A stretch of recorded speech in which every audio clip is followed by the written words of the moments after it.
In his first King's speech to open Parliament on Tuesday, King Charles outlined 21 laws to be prioritised by the government in the next year. Around a third of these were carried over from the previous year, with the remaining policies being new announcements.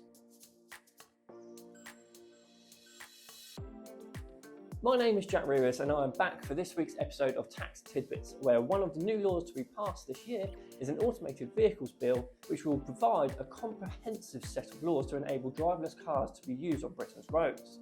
This advancement in automated vehicles aims to establish Britain as a world leader, boost the economy and reduce costs, injuries and fatalities on UK roads. This law will also enable huge growth potential in this sector. A report released by Downing Street estimates that it should create 38,000 skilled jobs by 2035. Another announcement made in the King's speech is the phased ban on the sale of cigarettes, which will see the legal age at which people can buy tobacco rise by a year each year.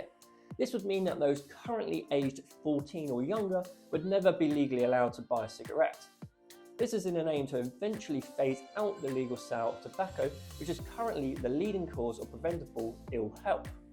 There are questions on how this law will work in practice, however it should denormalise and discourage young people from taking up the habit. The Bank of England has held the interest rate at 5.25% for the second month in a row, but there are not any current plans to cut the rate. However, the bank does expect inflation to sharply drop soon, meaning the Prime Minister may meet his promise to halve inflation by the end of the year. Inflation currently sits at 6.7%, but was at 10.7% when this promise was announced, so we are not too far off the 5% target. The figures for this final quarter will be published on the 17th of January, so make sure to tune in for the update on this pledge. For the past 7 months, Ofgem has banned energy suppliers from forcing prepayment meters on customers struggling to pay their bills after the regulator found debt agents wrongly broke into vulnerable people's homes to fit meters.